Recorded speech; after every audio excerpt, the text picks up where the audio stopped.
ఎంత మధురమైనది యెహోవా నామము. కూడి వచ్చిన మీ అందరికీ ప్రభు రక్షకుడైన యేసుక్రీస్తు వారి నామంలో వందనాలు తెలియజేస్తూ ఉన్నాము. మన ఆత్మీయ జీవితము ఎలా ఉంది అనేటువంటి అధ్యయనాన్ని మనం చేస్తూ ఉన్నాము. వాస్తవంగా లోకంలో మన శరీరము, మన ఆరోగ్యం పట్ల అత్యంత శ్రద్ధ కలిగి మనం ఉంటాము. మన యొక్క ఆరోగ్యాన్ని నిత్యము మనము చూసుకుంటూ ఉంటాం. ఒకవేళ ఏదైనా అనారోగ్యము అనిపించినట్లయితే వెంటనే వైద్యుల్ని సంప్రదించటము, మందులు వాడటము, అవసరమైతే దాని కొరకు వేల రూపాయలు కాదు లక్షల రూపాయలు కూడా వెచ్చించి మనము దాన్ని సరి చేసుకుంటూ ఉంటాము. అయితే మనుషులు భౌతికమైనటువంటి శరీరము, భౌతికమైనటువంటి ఆరోగ్యాన్ని పట్ల చూపించేటువంటి శ్రద్ధ తమ ఆత్మను పట్ల చూపించటం అనేటువంటిది లేదు. ఎందుకంటే లోకంలో ఉన్నటువంటి ఒక సగటు మనిషిని కనుక చూసినట్లయితే ఆత్మ ఉన్నది అనేటువంటి విషయమే చాలామందికి తెలియదు. కొందరైతే ఉంది అనేటువంటి విషయాన్ని గుర్తించినప్పటికీ కూడా అంతకు మించి ఇక ఆత్మ అనేటువంటిది ఏమిటి, దాన్ని నేను ఎట్లా సరి చూసుకోగలను, ఆత్మని ఎట్లా నేను రక్షించుకోగలను, ఈ విషయాలను గురించి పెద్దగా ఆలోచన చేయటం లేదు. ఇక ముఖ్యంగా క్రైస్తవ్యాన్ని గురించి కనుక మనం చూసినట్లయితే క్రైస్తవ్యం అనేటువంటిది ఆత్మ సంబంధమైనటువంటి జీవితము. మరొక రకంగా చెప్పాలంటే ఆత్మను గురించి అత్యంత శ్రద్ధ కలిగి ఉండేటువంటి జీవితము. మనము మానవ జీవితము అంటే మనిషి భూమిపైన ముగించిన తర్వాత కూడా మన ఆత్మ ఉనికిలో ఉంటుంది. మన ఆత్మను దేవుడు లెక్కడుగుతాడు. మనము జీవించేటువంటి ఈ జీవితాన్ని బట్టే మన ఆత్మ అనేటువంటిది తీర్పు తీర్చబడుతుంది. తదితర విషయాలన్నింటినీ కూడా మనము అవగాహన చేసుకుంటూ ఉంటాం. అయితే ఈ ఆత్మను గురించి మనం గనక గమనించినట్లయితే ముఖ్యంగా నా ఆత్మ ఎట్లా ఉంది అనేటువంటి పరిస్థితిని మనము గమనించేటువంటి సందర్భాలలో నా ఆత్మ పరిస్థితి మరి నాకు ఎలా తెలుస్తుంది అని కొందరు అంటూ ఉంటారు. నా ఆత్మ పరిస్థితి ఎలా నాకు అర్థమవుతుంది అనేటువంటి విషయము మనం కనుక గమనించినట్లయితే వాస్తవంగా ఆత్మను గురించి కూడా మనము పరిశీలన చేయటం అనేటువంటిది మనకు ఖచ్చితంగా మనం చేయగలుగుతాం. ఎట్లా మనం చేయగలుగుతాము అంటే, ఒకటి మనము దేవుని వాక్యాన్ని వినగలిగేటువంటి పరిస్థితి, రెండవది కేవలం వినటం మాత్రమే కాకుండా వాక్యాన్ని ధ్యానం చేసేటువంటి పరిస్థితి, మన ప్రార్థనా జీవితము. ఇప్పుడు మనం గమనిస్తూ ఉన్నామో ఒక మనిషి యొక్క మాటలను బట్టి కూడా వారి ఆత్మీయ జీవితం ఎట్లా ఉంది అనేటువంటిది స్పష్టంగా అర్థమవుతుంది. ముఖ్యంగా ఒక మనిషి మాటను బట్టి లోకంలో ఒక మనిషి ఎలాగైతే గుర్తిస్తారో అంటే మంచివాళ్ళు, చెడ్డవాళ్ళు నోటి మాటను బట్టి గుర్తిస్తూ ఉంటారు. బైబిల్లో మనం గమనించినప్పుడు దేవుని వాక్యం చెప్తూ ఉంటాడు, హృదయంలో ఉన్నదాన్ని బట్టి నోరు మాట్లాడును అని అంటూ ఉంటాడు. కాబట్టి మన హృదయం యొక్క పరిస్థితి ఎట్లా అర్థమవుతుందంటే మన నోటి మాటను బట్టి హృదయం యొక్క పరిస్థితి అర్థమవుతుంది. ఒకవేళ ఎవరైనా కానీ చెడ్డ మాటలు మాట్లాడుతూ ఇంకా నేను ఆత్మ సంబంధమైన వ్యక్తిని అని అన్నాడు అనుకోండి, ఎట్టి పరిస్థితుల్లో దాన్ని మనం నమ్మకూడదు. ఎందుకంటే ఒకవేళ ఆత్మ సంబంధమైనటువంటి వ్యక్తి కనుక అయితే చెడ్డ మాటలు ఎట్టి పరిస్థితుల్లో కూడా మాట్లాడేదానికి అవకాశం ఉండదు. బైబిల్లో మనం గమనించామో పేతురు రాసినటువంటి మొదటి పత్రిక 3వ అధ్యాయము మనం గమనించినప్పుడు 10వ వచనము దేవుని వాక్యం ఈ రీతిగా తెలియజేస్తూ ఉంటాడు. పేతురు రాసినటువంటి మొదటి పత్రిక 3వ అధ్యాయము 10వ వచనం మనం గమనించినప్పుడు, జీవాన్ని ప్రేమించి మంచి దినాలు చూడగోరువాడు చెడ్డదాన్ని పలకకుండా తన నాలుక, కపటపు మాటలు చెప్పకుండా తన పెదవులు కాచుకొనవలెనో అని చెప్పేసి అంటూ ఉంటాడు. ఎవరైనా సరే జీవాన్ని ప్రేమిస్తే మంచి దినాలు చూడాలి అని చెప్పేసి కనుక అనుకుంటే చెడ్డదాన్ని పలకకుండా తన నాలుకను, కపటపు మాటలు చెప్పకుండా తన యొక్క పెదవులను కాచుకోవాలి. అంటే మంచి రోజులు చూడటానికి తన నోటి మాటలకు ఏమైనా సంబంధం ఉందా అంటే అవును, ఖచ్చితంగా సంబంధం ఉంది. ఏమిటా సంబంధము? మన నోటి మాటలను బట్టే మనము మంచి రోజులు చూడటం అనేటువంటిది ఉంటుంది. లోకంలో కూడా ఒక సామెత ఉంటుంది, నోరు మంచిదైతే ఊరు మంచిదవుతుందని. దేవుని వాక్యం కూడా మనం కనుక చూసినట్లయితే మన నోటి మాటను బట్టే మనము మంచి దినాలు చూడటం అనేటువంటిది ఉంటుంది అనేటువంటి విషయాన్ని తెలియజేస్తున్నాడు. కాబట్టి నోరు మంచిది కాకుండా అంటే చెడ్డ మాటలు గనక పలుకుతూ ఉన్నట్లయితే మంచి దినాలు మనం ఖచ్చితంగా చూసేటువంటి అవకాశం లేదు. జీవాన్ని ఎవరైనా ప్రేమించినట్లయితే మంచి దినాలు చూడాలి అని గనక అనుకున్నట్లయితే చెడ్డదాన్ని పలకకుండా తన నాలుకను, కపటపు మాటలు చెప్పకుండా తన పెదవులు కాచుకోవాలి. అలా గనక కాపాడుకోకపోతే వారు మంచి దినాలు ఎట్టి పరిస్థితుల్లో చూడలేరు. అంతేకాదు మనం గమనించేటప్పుడు మనము సామెతల గ్రంథం 6వ అధ్యాయం 19వ వచనం మనం గమనించినట్లయితే సామెతల గ్రంథంలో యెహోవాకు హేయమైనటువంటి కార్యాలను గురించి మాట్లాడుతూ ఉంటాడు. యెహోవాకు హేయమైనటువంటి కార్యాలను గురించి మాట్లాడుతూ 16వ వచనము, యెహోవాకు అసహ్యములైనవి 6 గలవు, 7 ఆయనకు హేయాలు. సామెతల గ్రంథం 6వ అధ్యాయం 16వ వచనము, యెహోవాకు అసహ్యమైనవి 6 గలవు, 7 ఆయనకు హేయములు అని అంటున్నాడు. 7 are an abomination to him. 7 are an abomination to him. 7 కార్యాలు ఆయనకు అసహ్యమైన కార్యాలు. ఏమిటి 7 కార్యాలు అంటే 17వ వచనం నుంచి, అవేవనగా అహంకార దృష్టి, కళ్ళలాడే నాలుక, నిరపరాధులను చంపేటువంటి చేతులు, దుర్యోచనలు యోచించే హృదయము, కీడు చేటుకు త్వరపడి పరుగులెత్తే పాదాలు, లేని వాటివి పలుకు అబద్ధ సాక్షి, అన్నదమ్ముల్లో జగడాలు పుట్టించువాడు. ఇందులో మనం గమనించినట్లయితే ఇక్కడ మనకు తెలియజేస్తూ ఉంటాడు, ఆయనకు అసహ్యమైనటువంటి వీటిలో 17వ వచనంలో చెప్తూ ఉన్నాడు, కళ్ళలాడేటువంటి నాలుక, ఎ లయింగ్ టంగ్, అంటే అబద్ధాలు ఆడేటువంటి నాలుక ఆయనకు అసహ్యమైనటువంటిది. అంతేకాదు 19లో అంటున్నాడు, లేని వాటిని పలికేటువంటి అబద్ధ సాక్షి. అంటే అబద్ధం అనేటువంటిది దేవునికి అసహ్యమైనటువంటిదా? ఒకవేళ మనకు ఇవాళ అబద్ధం అనేది పెద్ద సీరియస్గా లోకం తీసుకునే పరిస్థితిలో లేదు.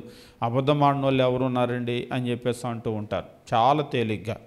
మళ్ళీ ఇందులోనే చిన్న అబద్ధాలు, పెద్ద అబద్ధాలు అని చెప్పేసి మళ్ళీ దాన్ని కేటగిరీ వైజ్గా చేస్తూ ఉంటారు.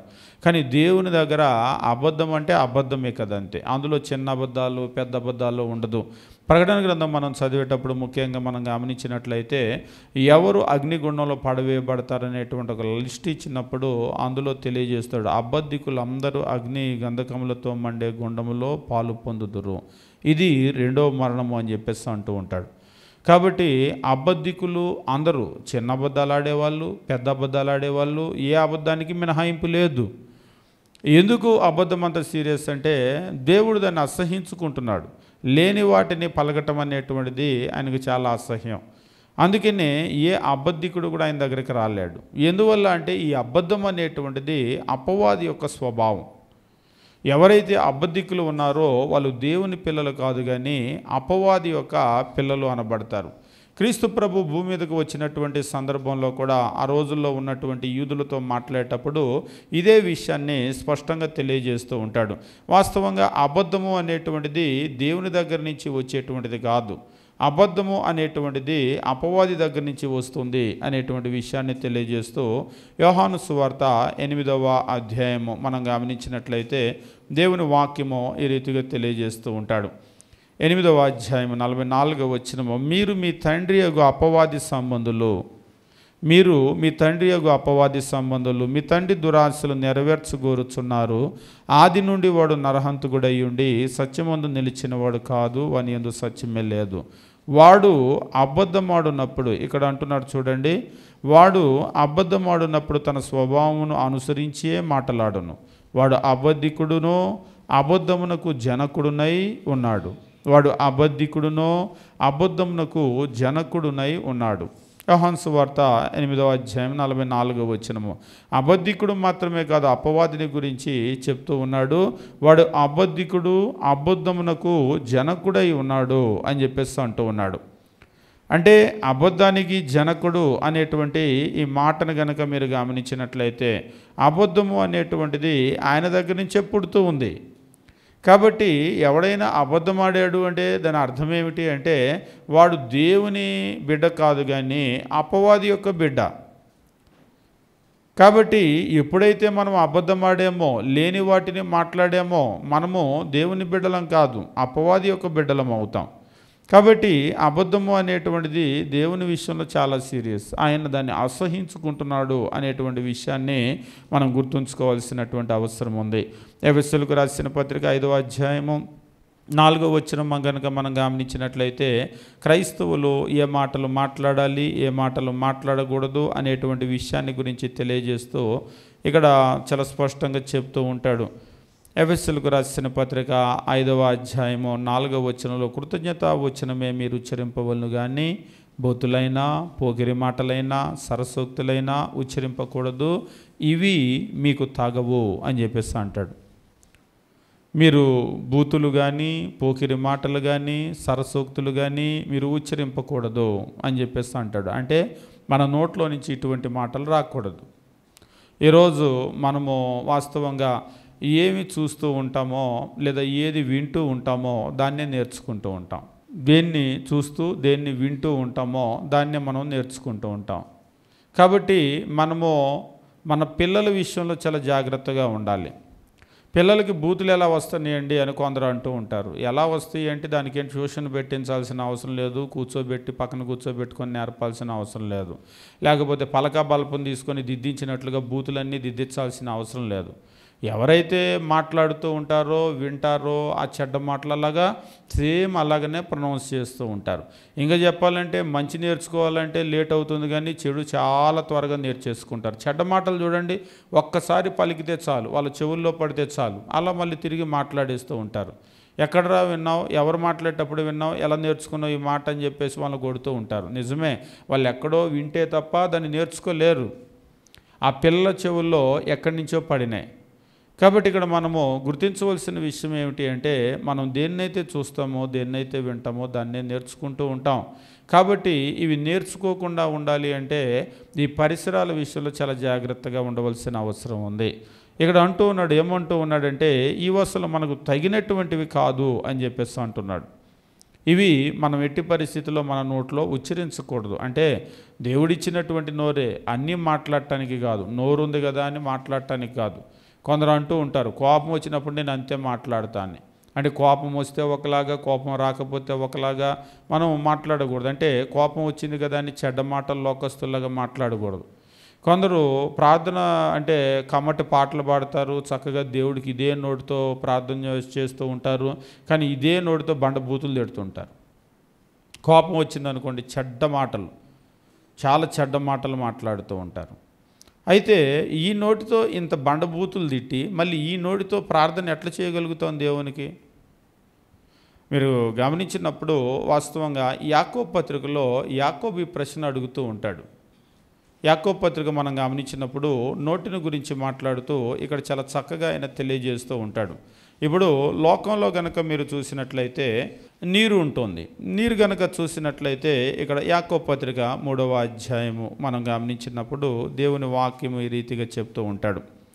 యాకోబు పత్రిక 3వ అధ్యాయం 10వ వచనము, ఒక నోటి నుండి ఆశీర్వచనమో శాపవచనమో బయలువెళ్ళును, నా సహోదరులారా ఇలాగ ఉండకూడదు. యాకోబు పత్రిక 3వ అధ్యాయము 10వ వచనము మనం గమనించినప్పుడు ఒక్క నోటి నుండి ఆశీర్వచనమో శాపవచనమో బయలువెళ్ళునో, నా సహోదరులారా ఇలాగూ ఉండకూడదు అని చెప్పేసి అంటూ ఉన్నాడు. ఎందుకు ఉండకూడదు అనేటువంటి ఆ పాయింట్ కూడా చెప్తూ 11వ వచనమో, నీటి బుగ్గలో ఒక జల నుండి తీయని నీరును చేదు నీరును ఊరునా. ఒక నీటి బుగ్గ ఉంది, అందులో నుంచి తీయటి నీరు వచ్చే స్వభావం అయితే ఆ బుగ్గది తీయటి నీళ్ళే వస్తుంటాయి. కాసేపు తీపి కాసేపు చేదు అలాగ మార్చి మార్చి రావు. అదే మన నోరైతే మార్చి మార్చి వస్తూ ఉంటాయి. నచ్చితే ఒకలాంటి మాటలు వస్తాయి, నచ్చకపోతే ఒకలాంటి మాటలు వస్తూ ఉంటాయి. కానీ ఇక్కడ ఏం చెప్తూ ఉన్నాడంటే మన నోటిలో నుండి ఎప్పుడు కూడా ఒకే విధమైనటువంటి మాటలు రావాల్సినటువంటి అవసరం ఉంది. ఈ విషయంలో మనం చాలా చాలా కంట్రోల్డ్గా ఉండాలి. అంటే మన నోటి మాట అనేటువంటిది ఏమిటి అంటే మన నోటి మాట మన ఆత్మీయ జీవితం ఎట్లా ఉంది అనేటువంటిది అద్దం పడుతూ ఉంటుంది, చూపించేస్తూ ఉంటుంది. మనము ఆ నోరును బట్టి వాళ్ళ పరిస్థితి ఏంటి అనేది చెప్పవచ్చు, మంచి వాళ్ళ చెడ్డ వాళ్ళ, ఇంకా చెప్పాలంటే వాళ్ళ హృదయం యొక్క కండిషన్ కూడా స్కాన్ చేసినట్లుగా చెప్పేయచ్చు. హృదయంలో ఉన్నదాన్ని బట్టి నోరు మాట్లాడుతుంది. నోరు ఏ మాటలైతే మాట్లాడుతుందో అది వారి హృదయం యొక్క స్వభావం అన్నమాట. కాబట్టి నోట్లో చెడ్డ మాటలు వచ్చి నేను మంచివాడిని అని చెప్పేసి అంటే ఎట్టి పరిస్థితుల్లో నమ్మటానికి లేదు. కాబట్టి ఇప్పుడు మనం ఏంటనేటువంటిది మనకు అర్థమైపోయి ఉంటుంది.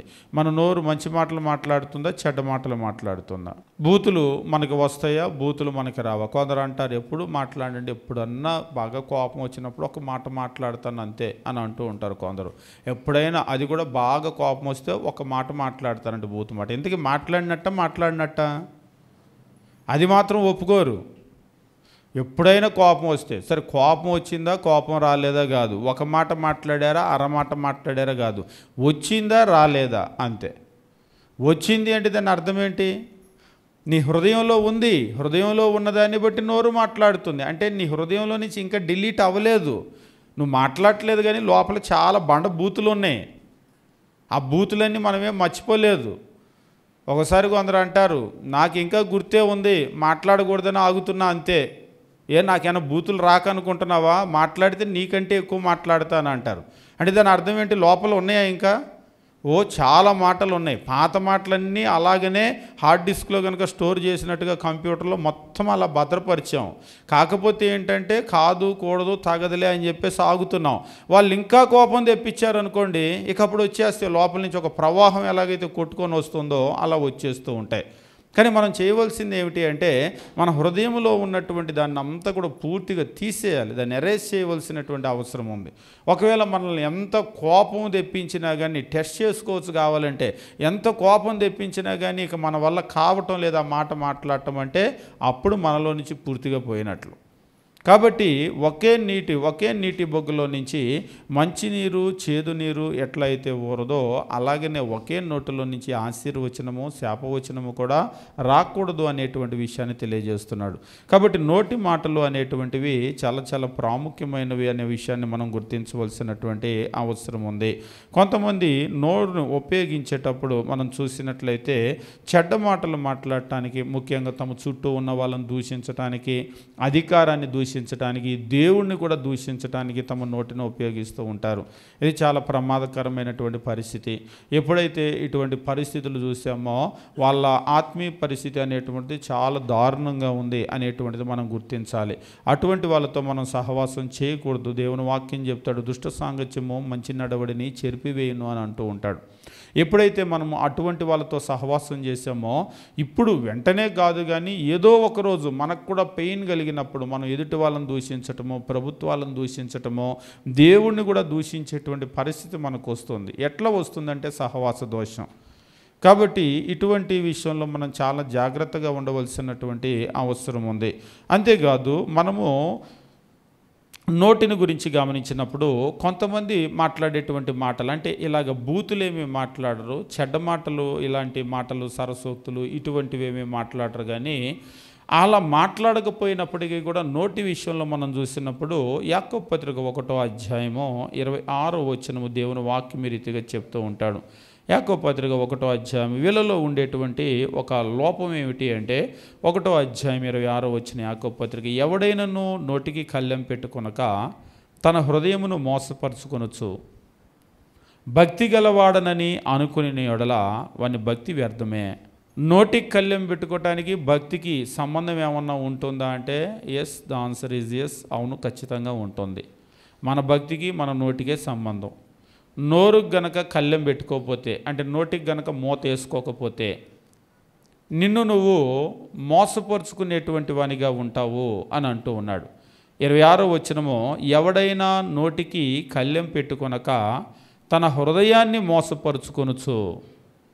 ఎదుటోళ్ళని మోసపరచట్లేదు ఆయన, తనను తానే తన హృదయాన్ని మోసపరుచుకుంటూ ఉన్నాడు. నోటికి కళ్ళెం పెట్టుకొనక తన హృదయాన్ని మోసపరుచుకొనొచ్చు, భక్తి గలవాడను అని అనుకునే ఎడల వాని భక్తి వ్యర్థమే. కాబట్టి నువ్వు నోటికి కళ్ళెం పెట్టుకోనంత వరకు నీ భక్తి అనేటువంటిది వ్యర్థమైపోతుంది అని చెప్తూ ఉన్నాడు. అయితే వాళ్ళ అందరి భక్తి వ్యర్థమైపోతుంది అన్నాడు ఒక ఆయన. అవును, మన భక్తి అంతా కూడా వ్యర్థమే అయిపోతుంది. ఒకసారి అంటూ ఉంటాం కదా, బుడిదలో పోసిన పన్నీర్ అని. అంత ప్రార్థన చేసి అన్ని పాటలు పాడి వచ్చి 4 బూతు మాటలు తిట్టామనుకోండి, లేకపోతే చెడ్డ మాటలు మాట్లాడామనుకోండి, అంతే అయిపోయింది. వాళ్ళే అంటారు ఎందుకు వెళ్తున్నారు ప్రార్థనకి ఇల్లు అంటారు. ఒక్కోసారి బయటికి అనరు, ఎందుకంటే బయటికంటే మళ్ళీ మనం తిడతామని వాళ్ళకి తెలుసు, మన నోట్లో చెడ్డ మాటలు వస్తాయని. అందుకని లోపల అనుకుంటారు ఎందుకు వెళ్తున్నారు వీళ్ళు ప్రార్థనకి, ఏమి నేర్చుకుంటున్నారు అసలు, వెళ్ళి దేవుడు దేవుడు అంటారు, మళ్ళీ ప్రార్థన ప్రార్థన అంటారని అనుకుంటూ ఉంటారు. కాబట్టి మన నోటికి మనం కళ్ళెం గనక పెట్టుకోకపోతే మన భక్తి అంతా కూడా వ్యర్థమే. వాస్తవంగా ఇలాగైతే మరి నిజమే, అందరి భక్తి వ్యర్థమే. నోటిని చాలా కంట్రోల్గా పెట్టుకొని, ఇంకా చెప్పాలి అంటే నా నోరు 100% నా చేతిలో ఉంది, నేను మాట్లాడకూడదు అనుకున్న ఏ మాట నా నోట్లో నుంచి రాదు, కావాలంటే రప్పించండి చూద్దాం అనేవాళ్ళు ఎంతమంది ఉంటారు? నా నోరు నా కంట్రోల్లో ఉంది అని ఎంతమంది చెప్పగలుగుతారు? 100% నా కంట్రోల్లో ఉందని. అంటే కోపం వచ్చినప్పుడు కొంచెం మాట్లాడతా కానీ లేకపోతే అట్లా మాట్లాడనండి అని అంటారు. కోపం వచ్చినప్పుడు నిజంగానే మన కంట్రోల్లో ఉండదు. ఇక ఎంత ఆపుకుందాము అని అనుకున్నా కానీ ఇక మనం అంటూ ఉంటాం కదా అవుట్ ఆఫ్ కంట్రోల్ అని, ఇక మన హద్దు దాటేస్తుంది, ఇక మన చేతిలో ఉండదు. ఆ కోపం అంతా మొత్తం తిట్టాల్సిన తిట్లన్నీ అయిపోయిన తర్వాత అప్పుడు మరలా రియలైజ్ అవుతాం, నేను కాసేపు ఆగి ఉండాల్సింది, ఇలా మాట్లాడకుండా ఉండాల్సింది అలాగా అని అప్పుడు సారీ ఫీల్ అవుతూ ఉంటాం. నిజమే, మనం దాదాపుగా కనుక చూసినట్లయితే ఈ నోటిని కంట్రోల్లో పెట్టుకోవటం అనేటువంటిది, ఇంకా మీరు యాకోబు పత్రిక 3వ అధ్యాయం అంతా కూడా గమనించినట్లయితే ప్రపంచంలో మనిషి ప్రతిదాన్ని అదుపు చేస్తూ ఉన్నాడు. మీరు కనుక చూసినట్లయితే వరుస పెట్టి చెప్తూ ఉంటాడు, ప్రపంచంలో 1, 2 కాదు, గుర్రాలకి కళ్ళెం వేస్తూ ఉన్నాడు, ఓడల్ని కూడా పెద్ద పెద్ద ఓడల్ని కూడా ఎటు కావాలంటే అటు తిప్పేస్తూ ఉన్నాడు. ప్రపంచంలో మనిషి కంట్రోల్ చేయలేదంటూ ఏదీ లేదు, తన నోట్లో ఉండే ఇంత నాలుగు తప్ప, ఇంత కూడా కాదు, ఇంత ఉంటుంది. పెద్ద పెద్ద ఓడల్ని పెద్ద పెద్ద జంతువులను తను చాలా సులభంగా, చూడండి పెద్ద గుర్రం ఉంటుంది, ఒక కళ్ళెం వేస్తాడు అంతే, దాన్ని అట్లా ఆపేస్తాడు. కానీ దీనికి కళ్ళెం వేసుకోలేకపోతాం. కాబట్టి ఎవడైతే తన నాలుకను తన స్వాధీనంలో ఉంచుకుంటాడో, స్వాధీనంలోనికి తెచ్చుకోగలుగుతాడో, అతడు తన సర్వ శరీరాన్ని కూడా స్వాధీనపరుచుకుంటాడు అని అంటూ ఉంటాడు. కాబట్టి మన భక్తి టోటల్గా నేను సాధించాను అని చెప్పేసి ఎప్పుడు చెప్పగలుగుతామంటే, ఒక మనిషి నాలుక తన కంట్రోల్లో ఉంటే తను సాధించాడు. నాలుక కంట్రోల్లో లేనంత వరకు మనం ఇంకా సాధించలేదు అనేటువంటి దాన్ని మనం గుర్తుంచుకోవాలి. ఇదే అక్కడ చెప్తున్నాడు యాకోబు పత్రిక 1వ అధ్యాయం. ఇప్పుడు మనం చదివినటువంటి వచ్చిన భాగాన్ని కనుక గమనించినట్లయితే 26వ వచనములో, ఎవడైనా నోటికి కళ్ళెం పెట్టుకొనక తన హృదయాన్ని మోసపరుచుకొనొచ్చు, భక్తి గలవాడనని అనుకునే యెడల వాని భక్తి వ్యర్థమే. కాబట్టి మన నోటిని మనము స్వాధీనం చేసుకోవాలి, కళ్ళెం పెట్టుకోవాలి. ముందు కళ్ళెం పెట్టుకోవటం అంటే మూత వేసుకోవటం. ఒక్కోసారి అంటారు ఆ నోటికి మూతే అంటారు, అయినా కానీ మాట్లాడుతూనే ఉంటాం. నిజంగా చాలా తక్కువ మాట్లాడటం అనేటువంటిది చాలా ఎక్కువ నేర్చుకోవాలి. కొంతమంది మాటలు ఉంటాయి చాలా చాలా చాలా పొదుపుగా మాట్లాడతారు. మొన్న మధ్య కూడా నేను ఒక ఇంటర్వ్యూ చూస్తూ ఉంటే సీఎం జగన్మోహన్ రెడ్డి గారిని ఒక నార్త్లో ఉండేటువంటి హిందీ టీవీ ఛానల్ వాళ్ళు ఇంటర్వ్యూ చేస్తూ ఉన్నారు. ఇంటర్వ్యూ చేస్తే వాళ్ళు మాట్లాడుతూ ఉన్నారు, you are very rare person to speak అని చెప్పేసి అంటూ ఉన్నాడు ఆయన. అంటే మీరు చాలా అరుదుగా మాట్లాడతారు, మాకు ఇంటర్వ్యూ ఇచ్చినందుకు థ్యాంక్స్ అని చెప్పేసి అంటూ ఉన్నాడు. మీరు చూస్తూ ఉంటారు కొంతమంది ఊరికూరికినే మీడియా ముందుకు వచ్చి మాట్లాడుతూ ఉంటారు, ఊరికూరికినే. కానీ కొందరు నోరు తెరవటం అనేటువంటిది చాలా అరుదుగా ఉంటుంది. మనం కూడా వాస్తవంగా క్రైస్తవ్యం నేర్పేది ఏమిటంటే మన మాటలు చాలా కొద్దిగా ఉండాలి అని మనకు నేర్పుతూ ఉంటాడు. కానీ మనం ఏం చేస్తూ ఉంటాం, మాటలేమో కొద్దిగా ఉండాలి, చేతలేమో ఎక్కువగా ఉండాలి. మనమేమో వైస్ వర్స్, అంటే పూర్తిగా రివర్స్ అన్నమాట. మాటలేమో ఎక్కువగా ఉంటాయి, చేతలేమో కొద్దిగా ఉంటాయి. ఈవేళ కూడా కొందరు అసలు ఏం చెప్తూ ఉంటారంటే, మాటలు చెప్పకపోతే అసలు జనాలు నమ్మరంట. ఇవాళ రేపు ఏ ఉద్యోగమైనా సరే మీరు వెళ్తే వాస్తవంగా పనితనం కంటే కూడా మాటలు చూస్తూ ఉన్నారు. కొన్ని ఉద్యోగాలు అయితే అచ్చంగా మాటలు చెప్పే వాళ్ళకే, ఇప్పుడు సేల్స్ మ్యాన్ అని చెప్పేసి అంటూ ఉంటారు కదా, సేల్స్ డిపార్ట్మెంట్లో ఉండేవాళ్ళు అచ్చంగా భలే మాట్లాడుతూ ఉంటారు. అసలు వాళ్ళు మాట్లాడటమే వాళ్ళ ఉద్యోగం. అయితే మాట్లాడటమే ఉద్యోగం కదా అని చెప్పేసి మన నోటికి వచ్చిన మాట మాట్లాడకూడదు. కొంతమంది చూడండి, వాళ్ళు ఏం చేస్తూ ఉంటారంటే సేల్స్లోనే ఉంటూ ఉంటారు. సేల్స్లో ఉండి వాళ్ళు అమ్మేటువంటి వస్తువు మీద వాళ్ళకి పూర్తి అవగాహన ఉంటుందో లేకపోతే ఉండక మాట్లాడుతూ ఉంటారో, దాని గురించి లేని మాటలు కాని మాటలు మాట్లాడుతూ ఉంటారు. ఒకసారి అవగాహన రాహిత్యం అది, దాని గురించి తెలుసుకోకుండా అట్లా మాట్లాడుతూ ఉంటారు. ఒక్కోసారి ఏం చేస్తూ ఉంటారంటే తెలిసి కూడా మోసపరచడానికి మాట్లాడుతూ ఉంటారు. మనం సేల్స్లో చూస్తూ ఉంటాం. కానీ మనం అలాగే ఎప్పుడు కూడా ఎక్కువ తక్కువ మాట్లాడకూడదు. మాట్లాడేటువంటిది చాలా కరెక్ట్గా మాట్లాడాలి. ఈవేళ కనుక మీరు చూసినట్లయితే నిన్న సాయంత్రం నుంచి ఏ టీవీ ఛానల్ అయినా పెట్టండి, అందులో వచ్చే న్యూస్ ఏంటి? Exit polls, exit polls, exit polls. నిన్నటితో ఎన్నికలు అయిపోయినాయి కదా, నిన్న సాయంత్రం వరకు మాట్లాడొద్దన్నారు ఎలక్షన్ కమిషన్ వాళ్ళు. ఇక సాయంత్రం అయిపోయింది, అవ్వగానే ఎగ్జిట్ పోల్ స్టార్ట్. పొద్దున కూడా ఒక న్యూస్ చూస్తూ ఉన్నా, ఎవరో ఆయన ఒక ముస్లిం పేరు, ఒకవేళ ఇన్ని సీట్లు కనుక రాకపోతే మీకు ఈ మనిషిని అసలు కనబడ్డు అని చెప్పేసి అన్నాడు. అంటే ఆయన చెప్పిన ఎగ్జిట్ పోల్స్ అంత ఖచ్చితంగా అవుతాయని ప్రతి ఒక్కరు అదే చెప్తున్నారు. మా ఎగ్జిట్ పోల్స్ తప్పని ఎవరు ఇచ్చేవాళ్ళు అందరూ కూడా మాది కరెక్ట్ అంటున్నారు. ఎవరి దాంతో ఎవరిది పొంతన ఉండటం లేదు. అయితే కొందరు చెప్తూ ఉన్నారు 4వ తారీఖు వస్తే అందరి రంగు బయటపడుతుంది ఎవరిది ఏంటో అని. ఒకసారి నిన్న ఒక న్యూస్ చూస్తుంటే ఒక ఆయన అన్నాడు, సరేనండి ఎగ్జిట్ పోల్స్ ఇచ్చాను, నేను నా సర్వే ఏదో నాకు ఉంది, నేను ఇన్ని సీట్లని అన్నాను, ఒకవేళ రాలేదనుకోండి 4వ తారీఖు సాయంత్రానికి నేను అవమానపడాలిగా నా మాటను బట్టి. ఇప్పుడు ఏదో 1, 2 అర తేడా ఉందంటే ఉండొచ్చు, మరీ సంబంధం లేకుండా ఎలాగ అసలు చెప్పేది అని చెప్పేసి అంటూ ఉన్నాడు. అంటే ఇప్పుడు మనం చూసినప్పుడు ప్రతి వాళ్ళు కూడా నోరు ఉంది కదా అని చెప్పేసి మాట్లాడేసామనుకోండి, రేపు నిజమేంటి అనేటువంటి తేటతెల్లం అవ్వదా? 4వ తారీఖు తర్వాత అందరి ఎగ్జిట్ పోల్స్ ఏంటనేటువంటిది అందరికీ కూడా ఎగ్జామ్ రాస్తే రిజల్ట్ ఎలా అయితే వస్తుందో 4వ తారీఖు సాయంత్రానికి అందరి రంగు బయటపడుతుంది. అప్పుడేమంటారు కొందరు, ఇందులో కొందరు పెయిడ్ ఆర్టిస్టులు కూడా ఉన్నారు. మరి ఎందుకు అలా చేస్తారో ఏమో తెలియదులే కానీ, అంటే వాళ్ళు ఏంటి అంటే ఏదో మార్చాలని ప్రయత్నం చేస్తూ ఉంటారు. కానీ క్రైస్తవులు అలాగే పెయిడ్ ఆర్టిస్టులాగా ఎప్పుడు కూడా నటించకూడదు. అంటే ఒకవేళ మనము ఉద్యోగంలో చేరితే అట్లా మాట్లాడకూడదు అని అంటారు కొందరు. ఉద్యోగంలో చేరినా నువ్వు నిజమే మాట్లాడు. ఒకవేళ నీ వస్తువు అమ్ముకోవాలన్నా కానీ దానిలో ఉన్న నిజం మాట్లాడు, యథార్థం మాట్లాడు. లేని విషయాలు కాని విషయాలు ఎప్పుడు కూడా చెప్పొద్దు. అందుకనే కొందరు ఏమంటారంటే ఇన్సూరెన్స్ ఏజెంట్లుగా జాయిన్ అవ్వటము, వీటిలో ఇలాంటివి ఉంటాయి కదా, ఇన్సూరెన్స్ లాంటివి కొన్ని ఉంటాయి, అందులో చేరటము, ఇందులో లేని మాటలు కాని మాటలు మాట్లాడుతూ ఉంటారు. మాట్లాడేటప్పుడు ఒకసారి ఒక ఇన్సూరెన్స్ అంటే పాలసీలు కట్టించడం తప్ప అండి అన్నాడు. అంటే ఆయన కూడా పార్ట్ టైము ఇన్సూరెన్స్ పని చేస్తూ ఉన్నాడట. నేను చెప్పాను పాలసీ కట్టించడం తప్పు కాదు, కానీ లేని మాటలు కాని మాటలు ఎప్పుడు కూడా చెప్పొద్దు. ఏదైతే ఉన్న విషయం ఉంటుందో ఉన్న విషయం యథార్థంగా కనుక చెప్పినట్లయితే మనం ఏ పని చేసినా తప్పు కాదు, యథార్థంగా మాట్లాడగలిగితే. కాకపోతే ఏమిటంటే కొందరు లేని మాటలు కాని మాటలు చెప్తారు. ఎందుకంటే అవి చాలా పెద్ద బుక్ ఉంటుంది, ఆ రూల్స్ రెగ్యులేషన్స్ అవన్నీ మనం చూసుకోలేం, చదువుకోలేం. కొన్ని ఏమో చిన్న చిన్న అక్షరాలు ఇస్తాడు, కళ్ళజోడు పెట్టుకుంటే కూడా కనబడవు. అవి చదవాలని ఎవరన్నా ఓపిక ఉన్నా ఇంట్రెస్ట్ ఉన్న వాళ్ళు ఉన్నా చిన్న చిన్న అక్షరాలు ఇస్తాడు, అవన్నీ మనకు కనబడవు. ఇక ఇవన్నీ ఈ పుస్తకం అంతా చదవటం నువ్వే చెప్పులే అని చెప్పేసి అంటాం. చెప్తే ఇదైతే ఎలా ఉంటుందండి, అదైతే అలా ఉంటుందని చెప్పేసి వాళ్ళ మాటలు చెప్తూ ఉంటారు. ఒకసారి నేను కూడా చాలా కాలం క్రితం ఇలాగనే ఒకటి కట్టాను. కట్టిన తర్వాత ఆఫీస్కి వెళ్తే పాలసీ ఇలాగా ఇది అని చెప్పేసి అంటే అవన్నీ ఎవరు చెప్పారు అన్నాడు. మీ ఏజెంట్ ఇలా కట్టాడంటే మీరు చదువు వచ్చిన వాళ్ళుగా చదువుకోవాలిగా అన్నాడు. మళ్ళీ తిరిగి నిజంగా అంత చదువుకునే పరిస్థితి ఉంటే వాళ్ళని ఎందుకు అడుగుతాం? అంటే ఒకే మాటలో ఏం చెప్పాడంటే వాళ్ళు చెప్తారండి మీ బుద్ధి ఏమైంది అన్నట్టు మాట్లాడాడు.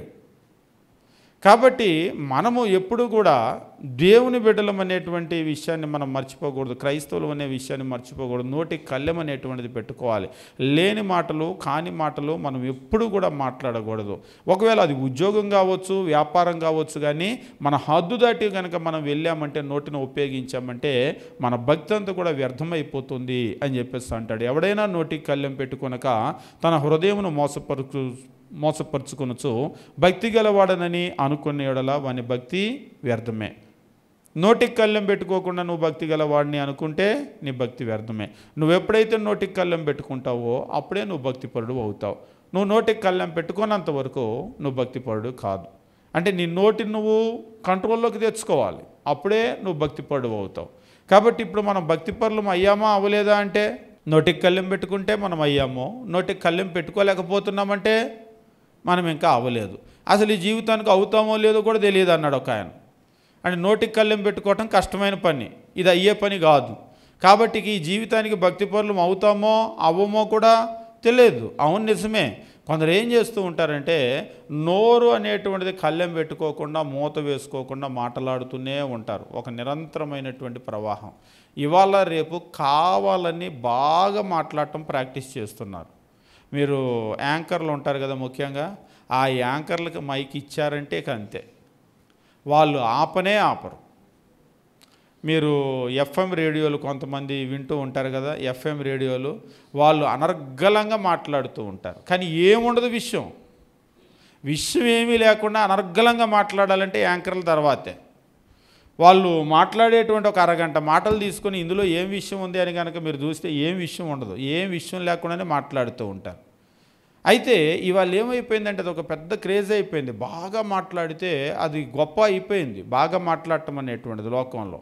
కానీ ఇక్కడ మనం చూడవలసినటువంటి గమనించవలసిన విషయం ఏమిటంటే ప్రపంచంలో మీరు ఎన్నో జీవులను కనుక గమనించినట్లయితే మాట్లాడటము అనేటువంటిది దేవుడు మనిషికి ఇచ్చినటువంటి గొప్ప వరం. అంటే మిగిలిన జీవులకి భాషలు లేవా, అవి మాట్లాడుకోవా, చీమలకి మీసాల భాష లేకపోతే ఇంకేదో చెప్తూ ఉంటారు. పక్షులు కూడా కోతలకు వస్తే మాట్లాడుకుంటే ప్రతిదీ కూడా కమ్యూనికేషన్ ఉంది. కానీ మనిషిలాగా మాట్లాడటము అనేటువంటిది మరే జీవికి కూడా ఇవ్వలేదు. ప్రపంచంలో మీకు తెలిసి ఇంకే జీవులన్నా ఉన్నాయా మాట్లాడే జీవులు? మనకులాగా భాషలు మాట్లాడేటువంటి జీవులు ఏ జీవులైనా ఉన్నాయా అంటే అప్పుడప్పుడు చిలక పలుకులు అని అంటారు. చిలకకి కనుక నేర్పిస్తే మళ్ళీ రిపీట్ చేస్తుందని అంటారు. వాస్తవంగా చిలకది ఆ భాష కాదు.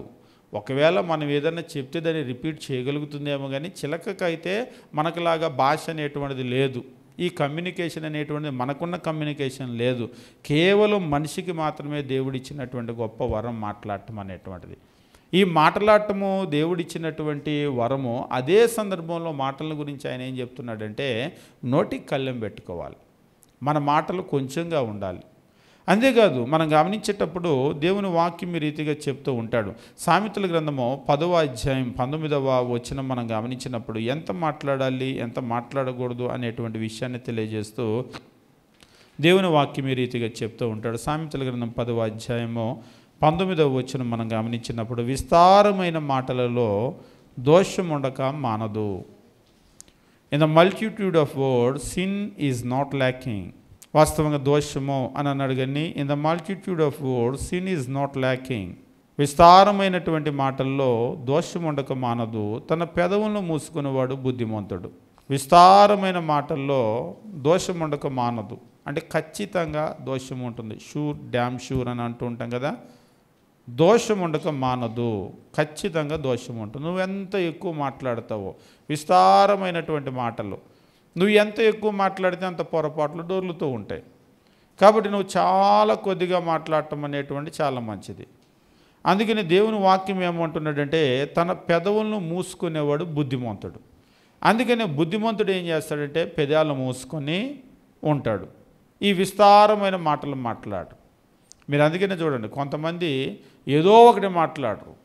దీని గురించి నువ్వేమనుకుంటున్నావు అంటే కొంతమంది ఉంటారు ఏదో ఒక అభిప్రాయం చెప్తారు. ముఖ్యంగా ఇప్పుడు టీవీలో ఉండేటువంటి డిబేట్లు ఉంటాయి కదా, ఏదో ఒకటి చెప్తూ ఉంటారు. నేను లాస్ట్ వీక్ కూడా చెప్పినట్టున్నాను, ఒక డిబేట్ కార్యక్రమం చూస్తూ ఉంటే చర్చా కార్యక్రమం, ఆ యాంకర్ అడిగే ప్రశ్నకు సమాధానమే చెప్పట్లేదు ఆయన. అట్లని ప్రశ్న అడగగానే మొదలు పెడుతున్నాడు. మొదలుపెట్టి మా మాచర్ల ప్రాంతంలో 1952లో మా చిన్నాన్నగారు ఎమ్మెల్యేగా ఉండేవాళ్ళండి అని మొదలు పెడతాడు. నిన్ను అడిగిన ప్రశ్న ఏంటి, నీ మాచర్లు ఏంటి, 1952 ఏంటి, ఏమన్నా సంబంధం ఉందా? ఏ ప్రశ్న అడిగినా కానీ వాళ్ళు మా ఎదురింట్లో ఉండేవాళ్ళండి అని ఏదో మొదలు పెడుతున్నాడు. మొదలు పెట్టిపోయిన ఆపుతాడంటే ఆపడం, పక్క వాళ్ళకి మైకిస్తాడంటే ఇవ్వడం. నేను అనుకున్న ఇలాంటి వాళ్ళని ఇద్దరిని ఒకరిని కనుక తెచ్చి కూర్చోబెడితే డిబేట్లో ఎవరిని మాట్లాడినవరని.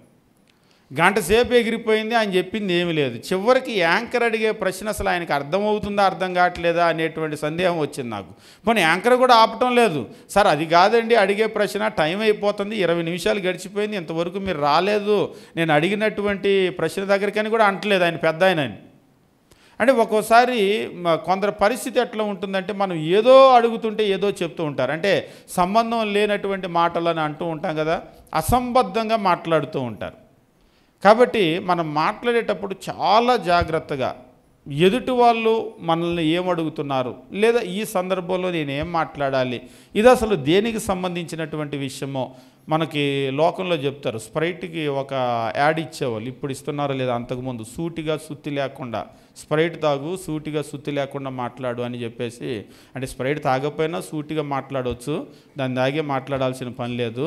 అంటే స్ట్రైట్గా మాట్లాడు. నువ్వు ఏం మాట్లాడాలనుకుంటావో డొంక తిరుగుడవద్దు.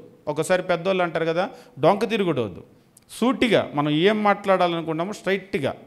కొందరు మాట్లాడామనుకోండి, ప్రతి పదము కూడా అందులో రాసి పెట్టుకోవచ్చు, అంత స్ట్రైట్గా మాట్లాడతారు. సంబంధం లేనటువంటి మాటలు అస్సలు మాట్లాడటం. కానీ కొందరు మాట్లాడారు అనుకోండి, అందులో ఏరుకోవాలి, ఏది సంబంధించింది అనేటువంటి పదం ఏరుకుంటూ ఉండాలి.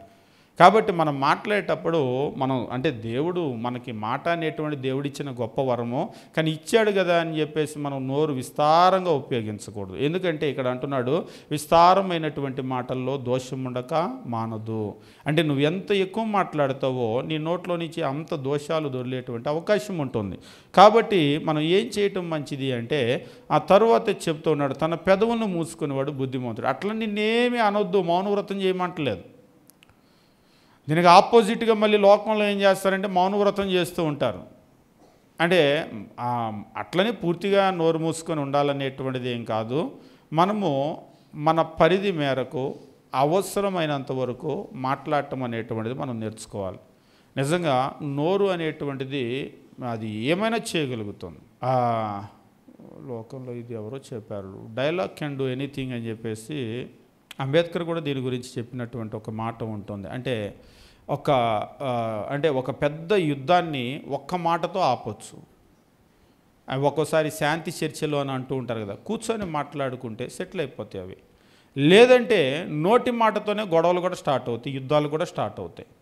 కాబట్టి మాట అనేటువంటిది, dialogue is a very powerful. నోట్లో నుంచి వచ్చేటువంటి మాట ప్రపంచంలో ఉన్నటువంటి ఏ వెపన్ కంటే కూడా శక్తివంతమైంది. అది ఏం చేయగలదు అంటే ఏమైనా చేయగలదు. నిజంగా మాట అనేటువంటిది పడగొట్టగలదు, మాట అనేటువంటిది నిలబెట్టగలదు. అది సంబంధాలు కావచ్చు, లేకపోతే దేశాల మధ్య ఉన్నటువంటి రిలేషన్ కావచ్చు, అది ఏదైనా సరే, వ్యక్తుల మధ్య సంబంధాలు, కుటుంబంలో సంబంధాలు, సమాజంలో సంబంధాలు, లేకపోతే ఒకవేళ శాంతి కావచ్చు, హింస కావచ్చు, దాన్ని ఆపొచ్చు, దాన్ని ప్రారంభించవచ్చు. మాట అనేటువంటిది ఏదైనా చేయొచ్చు. మాట చాలా శక్తివంతమైంది. అందుకనే మనం మాట్లాడేటప్పుడు చాలా జాగ్రత్తగా నోటి మాటలు ఉపయోగించాలి. అయితే ఈ విషయంలో క్రైస్తవ్యంలో కనుక మీరు చూసినట్లయితే దీని గురించి చాలా ఎక్కువగా మాట్లాడుతూ ఉంటాడు. మతాల్లో ముఖ్యంగా మనం గమనించినప్పుడు క్రైస్తవ్యంలో నోటిని గురించి, నోటి మాటల గురించి చాలా బాగా మాట్లాడుతూ ఉంటాడు. ఎందుకంటే ఎవరైనా సరే భక్తిపరుడు అని చెప్పేసి అనుకుంటే, తన నోటికి కళ్ళెం పెట్టుకోకుండా భక్తిపరుడు అనుకుంటే వాని భక్తి వ్యర్థమే. మన భక్తి మన నోటి మాటల మీద ఆధారపడి ఉంటుంది. ఎంతవరకు మాట్లాడాలి అని అంటే, విస్తారంగా మనం ఎప్పుడు మాట్లాడకూడదు. అంటే అవసరమైతే మాట్లాడొద్దా అని అంటూ ఉంటారేమో, అవసరమైతే మాట్లాడాలి.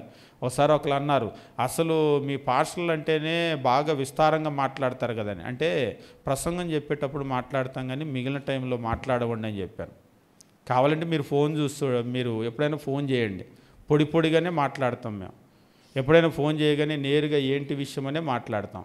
అంతేగాని ఒక 5 నిమిషాలు మీతో మాట్లాడిన తర్వాత అప్పుడు ఏంటి విషయం అని అడగం. నేరుగా ఫోన్ చేస్తే ఏంటి విషయం అనే మాట్లాడతాం, అంతకు మించి ఏం మాట్లాడడం.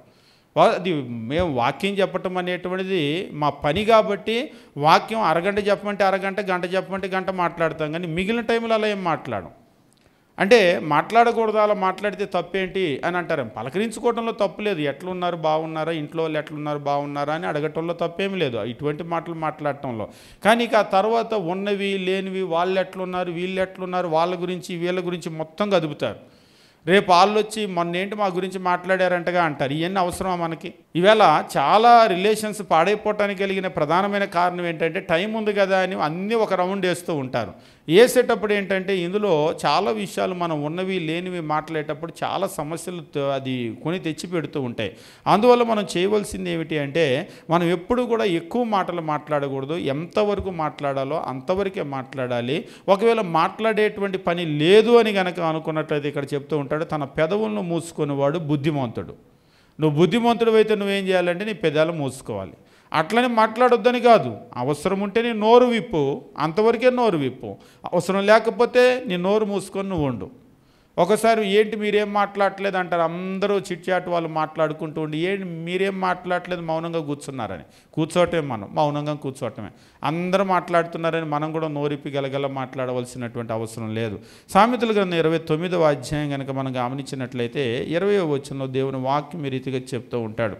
సామెతల గ్రంథము 29వ అధ్యాయము 20వ వచనము ఆతురపడి మాట్లాడటాన్ని గురించి ఇక్కడ చెప్తూ ఉంటాడు. విస్తారమైన మాటలు, ఇప్పుడేమో ఆతురపడి మాటలు. ఆతురపడి మాట్లాడు అని చూచితివా. ఆతురపడి మాట్లాడటం అంటే ఆత్రం అని అంటారు కదా, ఏ ఆత్రం ఆగలేవా అని అంటూ ఉంటారు. ఆతురపడి మాట్లాడు అని చూచితివా. వాస్తవంగా బైబిల్లో ఇక్కడ ఆతురపడి మాట్లాడు అని చూచితివా ఏంటి అంటే అసలు చూసేదంతా వాళ్ళనే. వాళ్ళ రేపు ఎవరు చూసినా పెద్దవాళ్ళు ఎప్పుడూ చెప్తూ ఉంటారు, ఏదైనా మాట్లాడేటప్పుడు కాసేపు సమయం తీసుకొని అట్లీస్ట్ 1, 2, 3, 4, 10 అని లెక్కపెట్టి 10 అని లెక్క పెట్టేదాకన్నా ఆగి అప్పుడు మాట్లాడని అంటూ ఉంటారు. అసలు మనం ఆగగలమా? ఎవరన్నా మనల్ని ఒక మాట అన్నారు అనుకోండి, 1, 2, 3, 4, 5, 6, 7, 8, 9, 10 ఇప్పుడు చెప్పు ఏంటి అన్నావు అని అడుగుతామా? అంత ఓపిక ఉంటుంది అసలు? నిజంగా అంత ఓపిక గనక ఉన్నట్లయితే మనం ఓపిక గల మనుషులమే. ఇప్పుడు ఎట్లా ఉంటుందంటే పరిస్థితి, ఎదుటి వాళ్ళు ఏదన్నా అన్నారంటే వెంటనే రియాక్ట్ అవ్వాలి.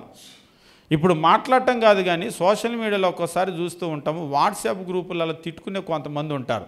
వీళ్ళు మరి ఎంత స్పీడ్గా టైప్ చేస్తారో కానీ వాళ్ళు ఒక పోస్ట్ పెట్టేసరికి ఇంకో పోస్ట్ అటు నుంచి వచ్చింది. అంటే నోటితో కాదు కానీ వాళ్ళు ఎట్లా ఉన్నారంటే వెర్బల్గా కాదు కానీ టెక్స్ట్ మెసేజ్లో తిట్టుకుంటూ ఉంటారనమాట. వీళ్ళు వాళ్ళు ఇటు అటు. ఒక్కోసారి ఆ గ్రూప్ని ఏం చేస్తారంటే కాసేపు ఆపేస్తూ ఉంటారు. అడ్మిన్ మాత్రమే ఆ మెసేజెస్ పంపించేటట్టుగా వాళ్ళు ఆపేస్తూ ఉంటారు. ఇలాంటివి మనం చూస్తూ ఉంటాం.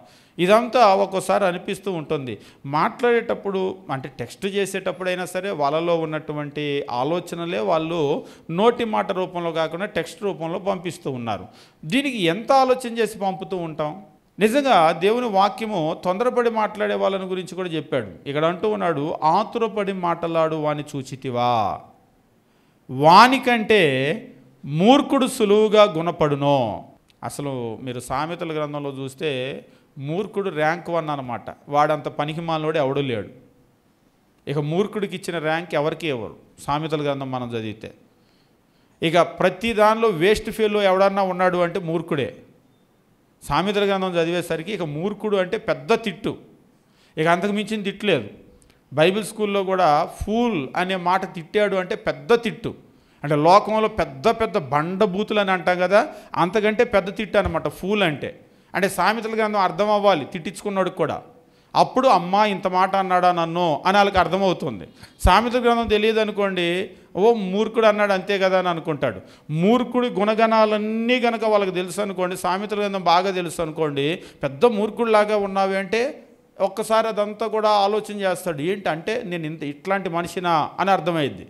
ఒకవేళ సామెతల గ్రంథం తెలియకపోతే పెద్ద సీరియస్గా తీసుకోడు, ఏముంది మూర్ఖుడు అన్నాడు అంతే కదా అని. కానీ మూర్ఖుడు అంటే బహుపనికి మాలినవాడు. మీరు సామెతల గ్రంథంలో ఒక్కసారి వెళ్ళి ఇవాళ రేపు మొబైల్ ఫోన్స్ ఉన్నాయి కదా, జస్ట్ మీరు ఏం చేస్తారంటే ఫూల్ అనేటువంటి FOOL ఫూల్ అనే ఒక 4 అక్షరాలు టైప్ చేసి ఎంటర్ కొట్టండి అంతే. వరుసగా సామెతల గ్రంథంలో ఫూల్ అని వస్తుంది. నిజంగా ఫూల్కి లేని పనికిమాలిన గుణం ఏది కూడా ఉండదు. కానీ ఇక్కడ ఏమంటున్నాడంటే ఆతురపడి మాట్లాడు అని చూచితివా. వానికంటే అంటే ఈ తొందరపడి మాట్లాడే వానికంటే మూర్ఖుడు గుణపడును అని మాత్రం అనలేదు. అసలు గుణపడును అంటేనే పెద్ద విషయం, మూర్ఖుడు గుణపడతాడంటేనే పెద్ద విషయం. కానీ ఇక్కడేమంటున్నాడంటే సులువుగా గుణపడతాడు అని చెప్పేసి అంటే బాగుపడతాడు. ఎట్లా బాగుపడతాడట? మీరు ఆంగ్లంలో కనుక గమనించినట్లయితే, do you see a man hasty in his words, there is more hope for a fool than for him. There is a more hope అంటే ఈ మూర్ఖుడు బాగుపడతాడు అని నీకు చాలా నిరీక్షణ ఉండొచ్చు. మూర్ఖుడైనా చాలా సులువుగా గుణపడవచ్చు. కానీ తొందరపడి మాట్లాడేవాడు మాత్రం గుణపడ్డు జాగ్రత్త. మనం అనుకుంటూ ఉంటాం తొందరపడి మాట్లాడతాడు. తొందరపడి మాట్లాడేవాడు మూర్ఖుడి కంటే పనికిమాలినోడు. అంటే ఎవరి గురించో మాట్లాడలేదు, మన గురించే. మనమేగా తొందరపడి మాట్లాడేది, ఎవరో కాదు. తొందరపడి మాట్లాడిన వాళ్ళు ఇక్కడ ఎవరన్నా ఉన్నారా? చెయ్యొత్తండి అంటే నాకు తెలిసి ఏ చేయలేవదు. లేస్తుందా? అసలు ఇవాళ రేపు తొందరపడి మాట్లాడటం ప్రాక్టీస్ చేసినట్లుగా అందరూ మాట్లాడుతూ ఉన్నారు. ఒకప్పుడు మనుషులు చాలా నిదానంగా చాలా ఆలోచన చేసి మాట్లాడేవాళ్ళు. అసలు పెద్దవాళ్ళు అని చెప్పేసి అనేవాళ్ళు కదా, ఆ పెద్దరికానికి అనుభవానికి చాలా నిదానంగా మాట్లాడుతూ ఉండేవాళ్ళు. అసలు వాళ్ళ పెద్దోళ్ళు కూడా చాలా తొందరగా మాట్లాడుతున్నారు. అదేంటో తెలియట్లేదు.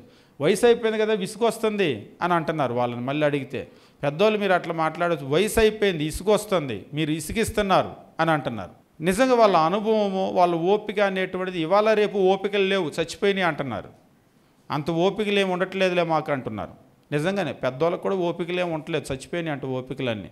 అందుకనే వాళ్ళు కూడా తొందరపడి మాట్లాడేస్తున్నారు. ఇవాళ సమాజంలో నిజంగా చాలా ఓర్పిగా మాట్లాడేటువంటి వాళ్ళు అరుదుగా కనబడుతున్నారు. అస్సలు కనబడటం లేదని కాదు, అరుదుగా కనబడుతున్నారు. కానీ ఒక్కోసారి ఆశ్చర్యపోయే విషయం ఏంటంటే, ప్రార్థనకు వచ్చే వాళ్ళకంటే ప్రార్థనకు రాని అన్యులు కొంతమంది ఓపికగా మాట్లాడుతున్నారు. మరి ప్రార్థనలకు వచ్చి మనమేమి నేర్చుకుంటున్నామో తెలియట్లేదు. కానీ ప్రార్థనకి ఎంత ప్రార్థనకు వస్తే అంత ఆత్రం పెరుగుతూ ఉంది. ఒక మాట్లాడటమనే కాదు, అన్ని విషయాల్లో కూడా, నిర్ణయాల విషయంలో కూడా ఎంతెంత దుడుకుగా నిర్ణయాలు తీసుకుంటున్నారు. నేను గత వారం కూడా ఒక ఈస్ట్ గోదావరి వెళ్ళినప్పుడు ఒక ఇంటికి వెళ్ళి మాట్లాడేటప్పుడు ఎంతెంత తొందరగా, నేను ఒకసారి మీటింగ్లో ఉన్నప్పుడు ఏదో ఒక సమస్య వచ్చి ఫోన్ చేశారు. ఫోన్ చేస్తే మాట్లాడదామంటే, మాట్లాడదాం కదా ఇప్పుడే చెప్పండి అంటున్నాడు. సరే సమస్య ఉంది కదా మాట్లాడదాం, తొందరగా పరిష్కారాలు అవ్వలే, మాట్లాడదాం ఆగు అంటే మళ్ళీ ఫోన్ చేశాడు. ఒకసారి మాకు కొంతమంది వెంటనే ఫోన్ చేస్తూ ఉంటారు. సరే మాట్లాడదాము అని అన్నా కానీ వాళ్ళు ఒప్పుకోరు, చెప్పండి ఇప్పుడే చెప్పండి అంటారు. ఇప్పుడు సమస్య అనేది ఒకటి వచ్చింది, మీరు వేడిగా ఉన్నారు, అటువైపు వాళ్ళు వేడిగా ఉన్నారు, వేడి తగ్గాలిగా. ఇప్పుడు వేడి మీద ఏం పరిష్కారం అవుతుంది? ఇప్పుడు సేవకుడితో మాతోనే ఇప్పుడే చెప్పండి అంటున్నారంటే వాళ్ళనైతే ఇంకెట్లా అంటారు మీరు? కాబట్టి కొంచెం వేడి తగ్గేదాకా ఆగితే మనం మాట్లాడతామో అని చెప్పేసి అంటే కొందరు ఒప్పుకోరు. ఆ వేడి కనుక తగ్గిపోతే ఇప్పుడు మరలా సమాధానపరచడానికి మధ్యలో మేము వెళ్ళి కూర్చుంటాం కదా, అప్పుడు అడ్డొచ్చేది ఏంటంటే అప్పుడు అన్న మాటలు. అప్పుడు అలా ఎందుకన్నారు అడగండి ముందు అంటున్నాడు. నిజంగానే వాళ్ళ మాటలు కనుక జారకుండా ఉండుంటే మనం మాట్లాడి సమాధానపరచడం తేలిగ్గా అయిపోయేది. కానీ ఇప్పుడు మాటలు జారేశాడు కదా, ముందు వాటికి ఏంటో అడగండి అంటున్నాడు. ఏముంది అడిగేది ఏముంది? నోరు జారాడు, తొత్తర ఆత్రం ఆపుకోలేకపోయాడు, మాట్లాడేశాడు. ఇప్పుడు మీరు కూడా దాన్ని ఏంటి అడగండి అంటే ఇంకేం అడుగుతాం? ఇంకా చెప్పాలంటే బైబిల్లో పచ్చిగా చెప్పాలంటే బుద్ధి లేనోడు, బుద్ధిహీనుడు మనకు చెప్తున్నాడు కదా, బుద్ధిహీనుడు తొందరపడి మాట్లాడాడు. కాబట్టి ఈవేళ మనం మాట్లాడేటప్పుడు చాలా ఆలోచన చేయవలసినటువంటి అవసరం ఉంది. కానీ ప్రస్తుతం ఉన్న ప్రపంచంలో అంత ఆలోచన చేసి అంత టైం తీసుకొని అసలు ఆధునిక ప్రపంచంలో నిర్ణయాలు కూడా వెంటనే చెప్పమంటున్నారు. ఒకప్పుడైతే పెళ్లి సంబంధం చూస్తే ఈ టోళ్ళు అటు వెళ్ళటం, మళ్ళీ ఆ టోళ్ళు ఇటు రావటం, వాళ్ళు అటు పప్పన్నాలకు వెళ్ళటం, వీళ్ళు ఇటు పప్పన్నాలకు రావటం, ఈ మొదలు పెట్టిన దగ్గర నుంచి పెళ్ళి అయ్యే వరకు ఒక్కోసారి సంవత్సరం కూడా పట్టేది. ఈవేళ అయితే ఒక చిన్న ఉదాహరణ చెప్పి నేను ముందుకు వెళ్ళిపోతాను. ఒకళ్ళు పెళ్లి సంబంధం చూసుకోవటానికి ఎలాగనే వచ్చారు, పేర్లు అవే నేను చెప్పను కానీ ప్రస్తావించను కానీ సంబంధం చూసుకోవటానికి వచ్చారు. అమ్మాయి తరపు వాళ్ళు వస్తే చూసుకున్నారు, నచ్చిందంట. మళ్ళీ మీరు రావటం, ఛార్జీలు ఖర్చులు ఎందుకని చెప్పేసి మోటార్ సైకిల్ మీద వెళ్ళిపోయి పండ్లు పూలు తెచ్చేసి చేతిలో పెట్టేసి మీ అమ్మాయి మేము చేసుకుంటామని ఖాయం చేసేసుకున్నారు. నేను అడిగాను, అదేంటి చూసొస్తానని వెళ్ళారు కదా అని. అంటే చూసొద్దామని వెళ్ళాం కానీ ఇక మరలా ఎందుకులే అని చెప్పేసి వాళ్ళు పండ్లు ఫలాలు తీసుకొచ్చి చేతిలో పెట్టారు, ఖాయం అయిపోయింది, ఇక ఇదే ఎంగేజ్మెంట్ కూడా అనుకోండి, మళ్ళీ ఖర్చు ఎందుకు అని చెప్పేసి అన్నారంట. అంటే మళ్ళీ వాళ్ళని పిలవటం వీళ్ళని పిలవటం భోజనాలు ఇదంతా ఎందుకేక పెళ్ళి పెట్టుకుందామని చెప్పేసి అన్నారంట. అంటే నేను అడిగాను, అదేంటి కనీసం ఎంగేజ్మెంట్ కూడా చెప్పలేదు, పెళ్ళి అయిపోయిన తర్వాత పెళ్ళి ఖాయమని చెప్పేసి ఇప్పుడు అంటున్నారు, ఇవన్నీ ఎప్పుడు జరిగినాయి అంటే అప్పుడు చెప్తున్నారు ఇట్లా ఇంటికి వచ్చారు, ఇది పరిస్థితి, ఇదే అనుకోండి, ఇక అంతా అనుకోండి, ఇక ఇదే ఎంగేజ్మెంట్, పెళ్ళి డేట్ మాత్రం పెట్టుకుందామని చెప్పేసి అన్నారు. ఇక ఆ తర్వాత పెళ్ళి ఏదో పెట్టుకున్నారు. ఎందుకు ఈ విషయం చెబుతున్నానంటే ఆ తర్వాత పెళ్ళి అయింది, పెళ్ళి తర్వాత పెటాకులు అయింది వితిన్ 2-3 మంత్స్లో. ఆ తర్వాత ఒకరినొకరు తిట్టుకుంటున్నారు, మీ గురించి మాకు తెలిస్తే అసలు ఈ సంబంధమే చేసుకునే వాళ్ళం కాదని. తెలిస్తే అంటే అంత టైం తీసుకోలేదుగా, నువ్వేగా గబగబా వెళ్ళి పండ్లు పూలు తెచ్చి చేతిలో పెట్టావు. అందుకనే పెద్దవాళ్ళు ఏం చేసేవాళ్ళంటే ఇవి ముఖ్యమైన నిర్ణయాలు కాబట్టి మీరు అందుకనే కొన్ని చూడండి, ఇల్లులు స్థలాలు కొనేటప్పుడు కూడా డబ్బులన్నీ ఉన్న పేమెంట్ ఒకేసారి ఇవ్వరు, ముందు అడ్వాన్స్ ఇచ్చి అట్లా ఆగుతారు. ఏదైనా లిటిగేషన్ ఉందనుకోండి బయటపడుతుంది, అంటే తేడా ఏదన్నా ఉందనుకోండి బయటపడుతుంది. మనం అడ్వాన్స్ కట్టామనగానే చుట్టుపక్కల వాళ్ళు ఎట్లా కడతారు అడ్వాన్స్, ఇది మాదైతే అని అప్పుడు బయటకు వచ్చే వాళ్ళు వస్తారు. డబ్బులోనే ఒకేసారి మనం కనుక పని చేసేసామంటే చిక్కులో పడుతూ ఉంటాం. అందుకనే లోకంలో కానీ ఒకప్పుడు అంత ఓర్పు ఇప్పుడు లేదు. ఏ పనైనా చూడండి అసలు ఓర్పు అనేటువంటిది లేదే లేదు, సహనం అనేది లేదే లేదు. చాలా త్వరగా ఫటాఫట్ తేలిపోవాలంతే జనాలకి, అస్సలు టైం ఉండటం లేదు. కానీ దేవుని వాక్యం చెప్తున్నాడు ఆతృత అనేటువంటిది, ఆత్రం అనేది అస్సలు పనికిరాదు. అంటే అన్ని విషయాల్లో పనికిరాదా కాదు, కొన్ని నిర్ణయాలు వెంటనే తీసుకోవాల్సిన నిర్ణయాలు ఉంటాయి చాలా వెంటనే. కానీ కొన్నింటికి చాలా ఆలోచన చేయాల్సిన అవసరం ఉంటుంది. ముఖ్యంగా మాటలకు మాత్రము చాలా ఆలోచన చేయాలి. ఎందుకంటే లోకంలో చెప్తారు నోట్లో నుంచి బయటకు వచ్చిన ఏ మాట మరలా వెనక్కి తీసుకోలేం. ఒక్కసారి నోట్లో నుంచి వెళ్ళిపోయిందంటే ఇక అంతే వెళ్ళిపోయింది, మరలా దాన్ని వెనక్కి తీసుకోవటం అనేటువంటిది అవ్వదు. వెళ్ళి సారీ చెప్పి కాళ్ళ ఎల్లా పడతాం, కానీ ఇక అవసరమైతే ఇక కాళ్ళ ఎల్లా పట్టం, ఇక అంతకంటే ఇంకేం చేయలేవు. ఒకవేళ నోట్లోంచి మాట జారేమనుకోండి, మొన్న అలా ఎందుకు చెప్పాడు అడగండి అని అన్నాడు, బుద్ధి తక్కువే మాట్లాడాను సారీ చెప్తున్నాగా అన్నాడు. అదే నువ్వు కాసేపు ఆగుంటే ఇప్పుడు ఈ మాట అనాల్సిన పని ఉండదుగా, సరి చెప్పి బుద్ధి తక్కువైంది అనాల్సిన పని ఉండదుగా. కానీ మరి అప్పుడెందుకు మాట్లాడామంటే ఆవేశం వచ్చేస్తూ ఉంటుంది. కాబట్టి దేవుని వాక్యం ఏమంటున్నాడంటే మాటల గురించి మనకు నేర్పించేటప్పుడు ఆతురపడి అస్సలు మనం ఎట్టి పరిస్థితుల్లో మాట్లాడకూడదు.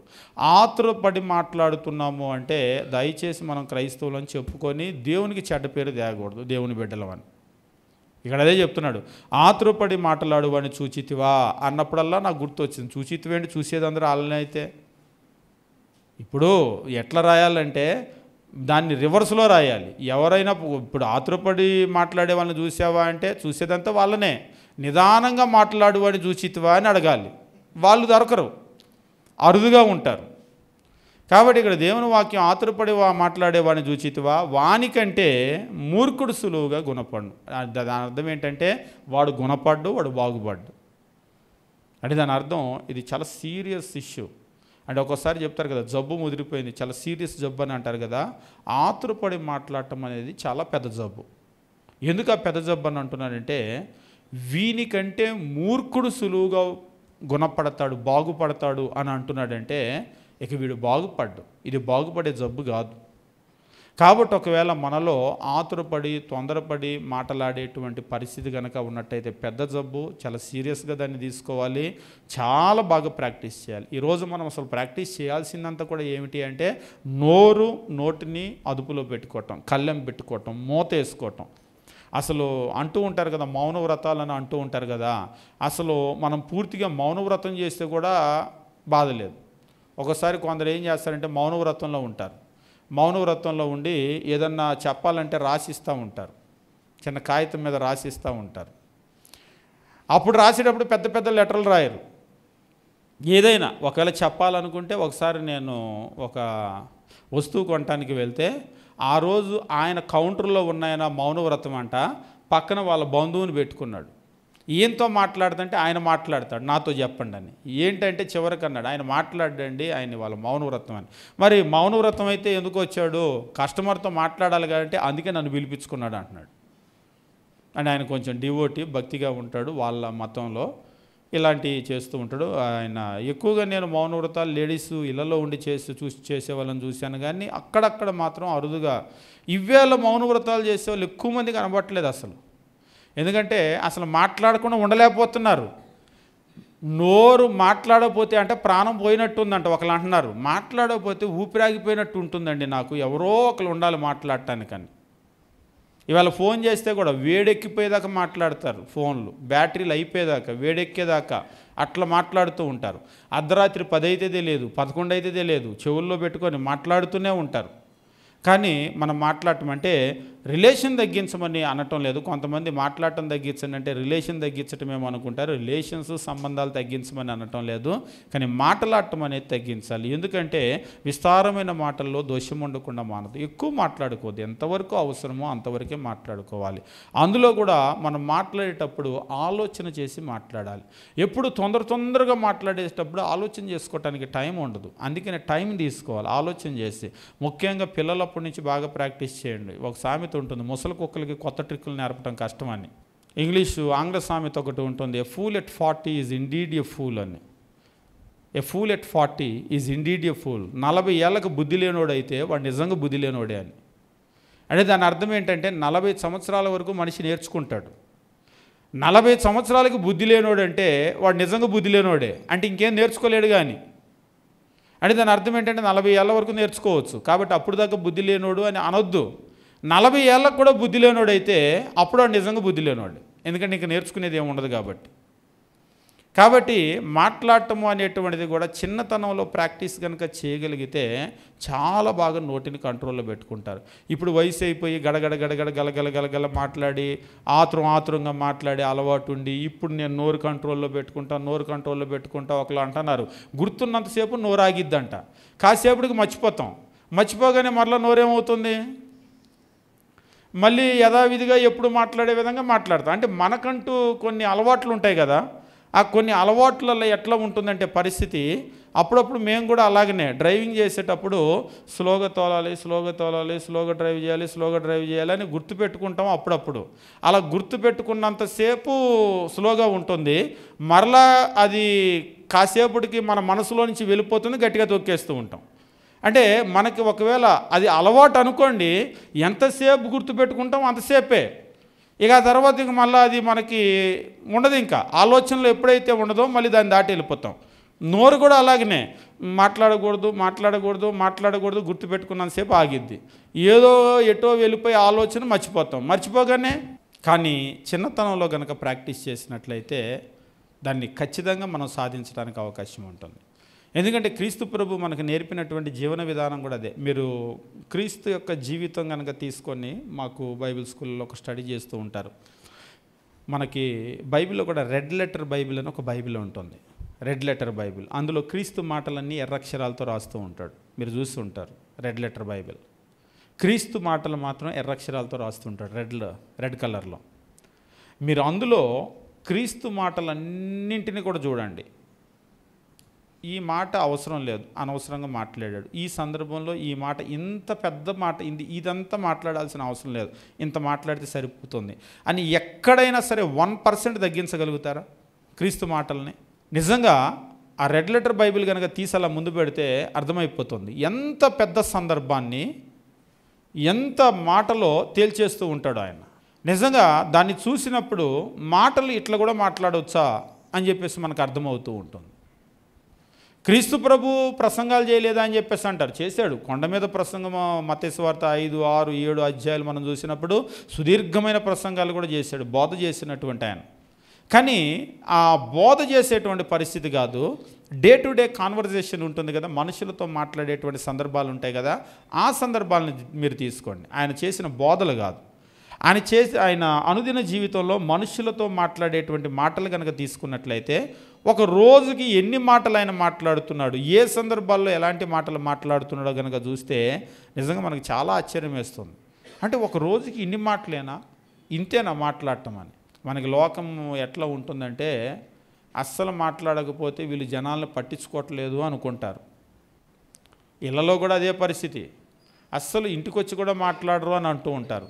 మనకేంటంటే మాట్లాడితే పట్టించుకున్నట్టు, మాట్లాడకపోతే చుట్టాలు బంధువులు కూడా అలాగనే ఇంటికి వచ్చినప్పుడు రాగానే బాగున్నారా అని పలకరిస్తారు, లేకపోతే కనీసం పలకరించలేదని అనుకుంటారు. అక్కడ ఉండి మాట్లాడితే పట్టించుకున్నట్టు, మాట్లాడకపోతే పట్టించుకోలేదు.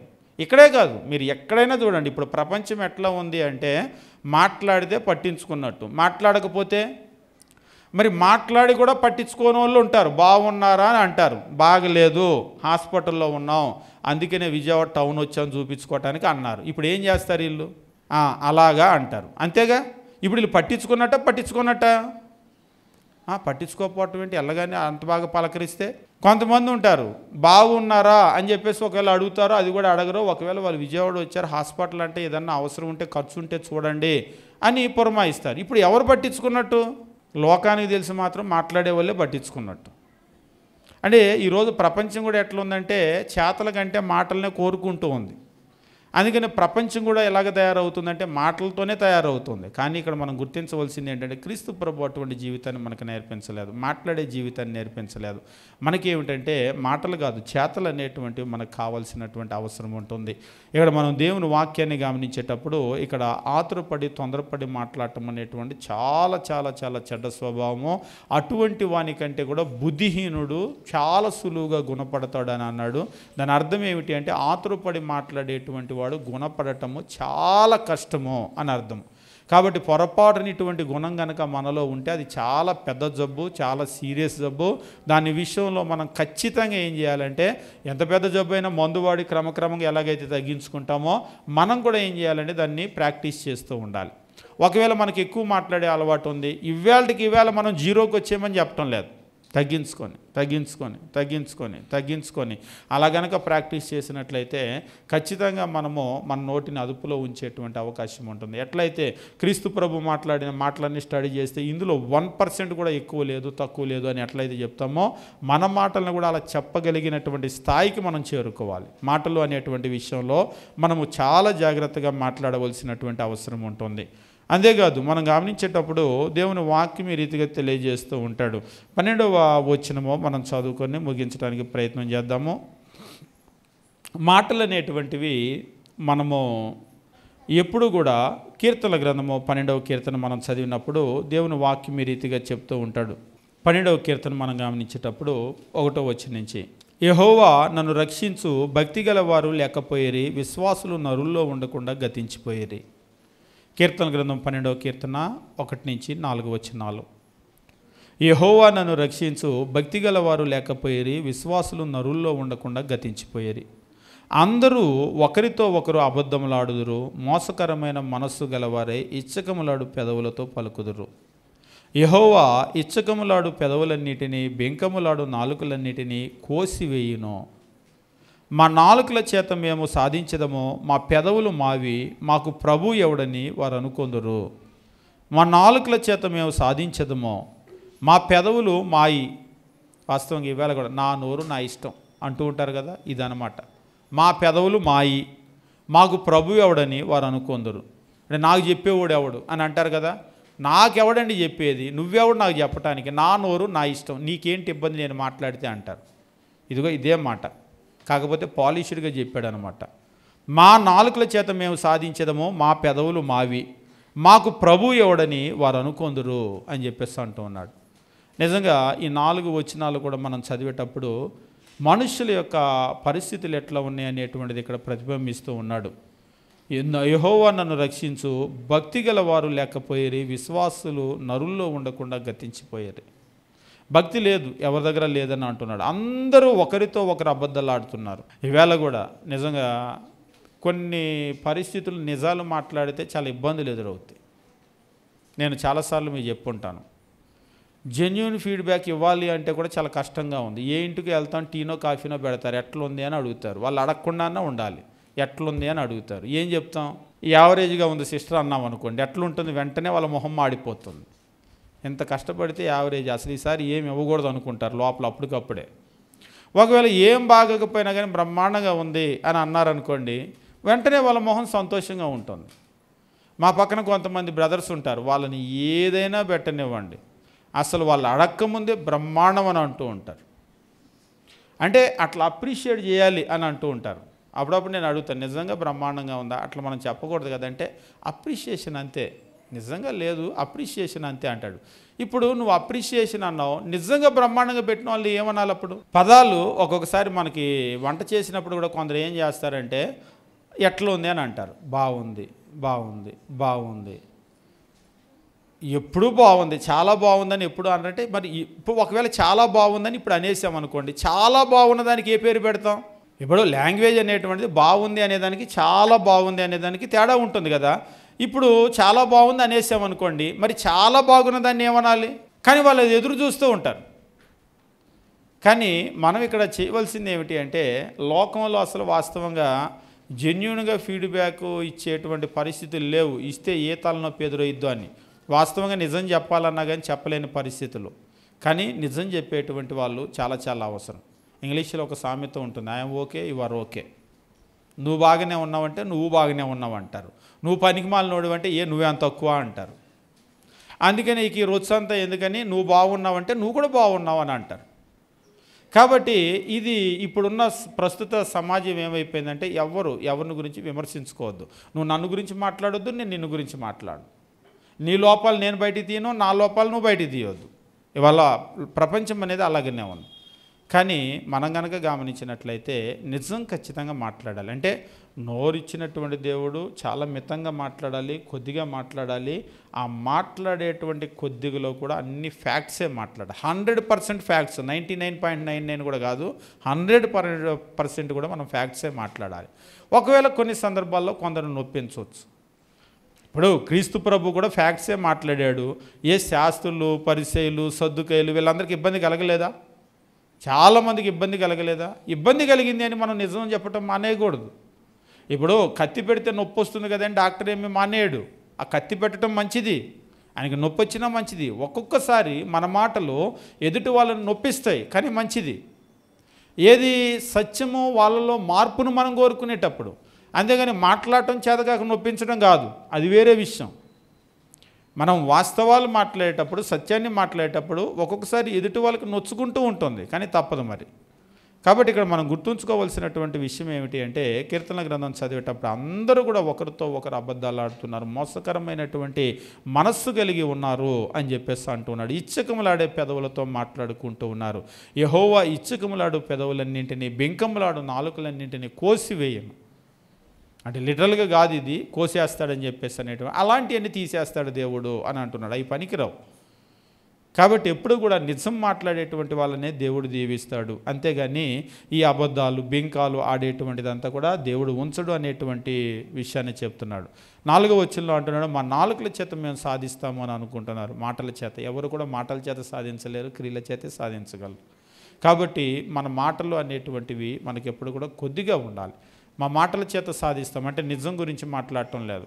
ఈరోజు కూడా చాలామంది మాటలతో పనులన్నీ అయిపోతాయి అని అనుకుంటున్నారు. మాటలతో పనులన్నీ అయిపోయే పరిస్థితి కాదు. మన చేతలు అనేటువంటివి ఖచ్చితంగా, ఇందాక మీరేగా డైలాగ్ అనేటువంటి చాలా పవర్ఫుల్ అన్నారంటే, నిజంగా నోటి మాట అనేటువంటి చాలా పవర్ఫుల్. ఉన్నవి లేనివి చెప్తే పవర్ఫుల్ కాదు. ఎందుకంటే మనం అంటూ ఉంటాం కదా, రంగు ఎప్పటికైనా బయటపడుతుంది, నిజం ఎప్పటికైనా బయటపడుతుంది. కాబట్టి మనము ఎప్పుడు కూడా ఫ్యాక్ట్స్, వాస్తవాలు, సత్యం మాట్లాడేటువంటి వాళ్ళుగా మనం ఉండవలసినటువంటి అవసరం ఉంది. కాబట్టి మన నోటి మాట చేత మన ఆత్మీయ జీవితం ఎట్లా ఉంది అనేటువంటిది అర్థమవుతుంది. హృదయంలో ఉన్నదాన్ని బట్టి నోరు మాట్లాడును. కాబట్టి మన నోటి మాటలు మన హృదయాన్ని తెలియజేస్తాయి. మన నోటి మాటలు మంచిగా ఉంటే మన హృదయం మంచిగా ఉంది అనేటువంటిది అర్థమవుతుంది. నోటి మాటలు చెడ్డగా ఉన్నాయంటే వాళ్ళ హృదయం కూడా చాలా చెడ్డగా ఉంది. ఎవడైనా తన నోటికి కళ్ళెం పెట్టుకునకుండా నేను భక్తిపరుణ్ణి అని చెప్పేసి కనుక అనుకుంటే వాళ్ళ భక్తి వ్యర్థమే, తను మోసపుచ్చుకుంటున్నాడు అనేటువంటి విషయాన్ని తెలియజేస్తున్నాడు. కాబట్టి నోటికి కళ్ళెం పెట్టుకోవటానికంటే మన నోరు, మన మాటలు అదుపులో పెట్టుకోవటానికి నా భక్తికి ఏమైనా సంబంధం ఉందా అంటే అసలు ఉన్న సంబంధమే అది. మన నోరును మనం ఎప్పుడైతే కంట్రోల్లో పెట్టుకోగలుగుతామో, అదుపులో పెట్టుకోగలుగుతామో అప్పుడే మనం భక్తిని సాధించగలుగుతాం. ఎప్పుడైతే మనం నోటిని కంట్రోల్లో పెట్టుకోలేని పరిస్థితిలో ఉంటామో మన భక్తి అనేటువంటిది వ్యర్థమే. నోరు అనేటువంటిది ఎప్పుడు కూడా మంచి మాటలే మాట్లాడాలి. ఒక ఊటలో నుంచి మంచి నీరు, చేదు నీరు రెండు కూడా రావు, ఒకటే వస్తుంది. మన నోట్లో నుంచి కూడా ఎప్పుడూ కూడా ఒకటే రావాలి, మంచే రావాలి, చెడు ఎప్పుడు కూడా రాకూడదు. కోపం వస్తే అంటే కోపం వచ్చినా రాకూడదు. ఎదుటి వాళ్ళంటే పడకపోతే అంటే పడకపోయినా కానీ చెడు మాట్లాడదు. కొంతమంది ఏమో నచ్చినంతసేపు మంచి మాట్లాడతారు, నచ్చలేదు పలానోళ్ళు అంటే వాడు పనికిమాలినోడండి, మరి మొన్నటిదాకా ఆడితో సావాసం చేసామంటే తెలియక అంటారు. మాటలు వాళ్ళు వీళ్ళు బాగున్నంతసేపు ఏం మాట్లాడరు, చెడు బాగలేదనుకోండి అంతా చెడే మాట్లాడతారు. కానీ మనం అట్లా ఎప్పుడు మాట్లాడకూడదు. బాగున్నా బాగలేకపోయినా మన నోరు ఎప్పుడు కూడా వాస్తవాలు మాట్లాడాలి, ఎప్పుడు కూడా మంచిగా మాట్లాడాలి. అందులో కూడా విస్తారంగా మాట్లాడకూడదు. విస్తారమైన మాటల్లో దోషం ఉంటుంది. ఆతురపడి అస్సలు మాట్లాడకూడదు, తొందరపడి ఎప్పుడు మాట్లాడకూడదు. ఎప్పుడైనా సరే మాట్లాడటానికి టైం తీసుకోవటం అనేది చాలా మంచిది. ఏదైనా నిర్ణయం అడిగితే కూడా వెంటనే అవును కాదు చెప్పేకండి. ఎప్పుడు కూడా ఒక మంచి అలవాటు ఏంటి అంటే, ముఖ్యమైన నిర్ణయాలు ఏవైనా కనుక ఎవరైనా అడిగితే నాకు టైం ఇవ్వండి ప్రార్థన చేసుకొని చెప్తాను. పర్లేదు వెంటనే చెప్పండి అంటారు. లేదు నాకు టైం ఇవ్వండి, అంత టైం కనుక ఇవ్వలేకపోతే నన్ను అడగొద్దు, నేను ఇప్పుడేం చెప్పలేను. ఎప్పుడు కూడా ఏదైనా నిర్ణయం తీసుకోవాల్సి కనుక ఉన్నట్లయితే మనం టైం తీసుకోవటం చాలా మంచిది. అంతకంటే ముఖ్యమైనది ఏంటంటే దేవుని సన్నిధిలో ప్రార్థన చేసుకొని తీసుకోవటం ఇంకా మంచిది. కాబట్టి ఎప్పుడు కూడా నిర్ణయాల విషయంలో చాలా సమయం తీసుకోండి. మాట్లాడేటువంటి విషయంలో కూడా ఇందాక నేను చెప్పాను కదా, ఎప్పుడైనా సరే కోపం వచ్చినా కానీ వెంటనే మాట్లాడేయద్దు. నోట్లోంచి మాట బయటకు వచ్చిందంటే వెనక్కి తీసుకెళ్ళాం. కాబట్టి ఎప్పుడైనా సరే వేడిగా ఉంది వాతావరణం అంటే వాతావరణం అంటే బయట వాతావరణం కాదు, మాట్లాడే పరిస్థితులు వ్యక్తుల మధ్యలో కొంచెం వేడిగా ఉందంటే ఆగిపోండి, నేను తర్వాత మాట్లాడితే, తర్వాత కాదు ఇప్పుడే చెప్పు, ఇప్పుడే తెలుసు అంటారు. సరే నేను తర్వాత మాట్లాడతానులే అని చెప్పేసి అక్కడి నుంచి తప్పుకోవటమే. ఎందుకంటే రిలేషన్స్ కొన్ని దెబ్బతిన్న తర్వాత మరలా వాటిని ఆ డ్యామేజ్ని పూడ్చాలి అంటే చాలా పెద్ద పని అది. ఒకసారి మేము మాట్లాడుతూ ఉంటాం, ఈ మాట్లాడేటప్పుడు ఈ డ్యామేజ్, ప్రధానమైన డ్యామేజ్ దేనివల్ల జరుగుతుందంటే మాటలు. అటోళ్ళు మాట్లాడతారు, ఇటు వాళ్ళు ఒకవైపు కనుక ఆగిపోయారు అనుకోండి, అసలు సమస్యకి పరిష్కారం చాలా తేలిగ్గా దొరికేది. అటు వాళ్ళు మాట జారేసి ఇటు వాళ్ళు మాట జారేసి ఇద్దరు తిట్టేసుకొని, ఇద్దరు బండబూతులు తిట్టేసుకొని అంతా రచ్చరచ్చ అయిపోయింది అనుకోండి, అది చాలా కష్టమవుతుంది. వాళ్ళు ఎందుకు మాట్లాడారు చెప్పు అంటారు, వీళ్ళు ఎందుకు మాట్లాడారు చెప్పు అంటారు. ఈ రెండు పక్కల దానికి మనం ఏం చెప్పలేం. ఒకటే ఏం చెప్తామంటే మీరు మాట్లాడిన మాటలని మర్చిపోండి, లేకపోతే మీరు మాట్లాడినటువంటి మాటలని కూడా మీరు సారీ చెప్పండి అయిపోయింది. ఇక వాటిని పట్టించుకోవద్దు. అదే నోరు జారకుండా కనుక ఉన్నారనుకోండి చాలా తేలిగ్గా ఉంటుంది. ఈరోజు మనం కూడా చేయవలసినటువంటి పని ఏమిటి అంటే, మనకి ఎప్పుడైనా ఆవేశం వచ్చింది అనుకుంటే అక్కడి నుంచి వెళ్ళిపోవటం మంచి పని, మంచి లక్షణం. ఏంటి వెళ్ళిపోతున్నావు, మాట్లాడేళ్ళు, చెప్పేళ్ళు, చేత కాదా అది ఇది అంటారు. సరే చేత కాదు అనుకొని అక్కడి నుంచి వెళ్ళిపోవటం. క్రీస్తు ప్రభువును కూడా మీరు కనుక చూసినట్లయితే, నువ్వు దేవుని కుమారుడైతే దిగు అన్నాడు. ఆయన దేవుని కుమారుడే నిజంగా, కానీ సిలువలోంచి దిగాడా అంటే దాని అర్థం ఏంటి? ఆయన దేవుని కుమారుడు కాదనా? అయినా సరే ఆయన దిగలేదు. ఒక్కోసారి మనకి చేతైద్ది అని రుజువు చేసుకోవటానికి అది కాదు వేదిక. కాబట్టి ఒకసారి మనం వెళ్ళిపోతుంటే వాళ్ళు మన చేతకానితనం, అసమర్థత అనుకుంటే అనుకునేవ్వండి, దాని ఏముంది. మనం ఎందుకు మాట్లాడలేదు, మనం ఎందుకు వెళ్ళిపోతున్నామంటే అది వేదిక కాదు, అది సమయం కాదు. మనం ఆలోచన చేసుకొని మాట్లాడాలి. కాబట్టి మాట్లాడే విషయంలో ముఖ్యంగా ఇవాళ పిల్లలకి బాగా నేర్పించండి, తొందరపడి మాట్లాడవద్దు, ఆతురపడి మాట్లాడవద్దు. ఆతురపడి మాట్లాడటం పెద్ద జబ్బు. ఎప్పుడైనా సరే మాట్లాడేటప్పుడు ఆలోచన చేసి మాట్లాడాలి, చాలా కొద్దిగా మాట్లాడాలి. ప్రతి మాట కూడా మనం కనుక తీసుకుంటే వాళ్ళు చెప్పే ప్రతి మాట కూడా రాసి పెట్టుకోవచ్చు, అంత కరెక్ట్గా మాట్లాడతారు అనే విధంగా మన పిల్లల్ని మనం తయారు చేయాలి. కాబట్టి అట్లాగా మనము మాట్లాడదాము, ముందు మనం మాట్లాడదాము, మన పిల్లలకు కూడా అటువంటి చక్కగా మాట్లాడేటువంటి ఒక జీవితాన్ని మనం నేర్పిద్దాం. దేవుడు మనల్ని, మన కుటుంబాలను దీవించును గాక.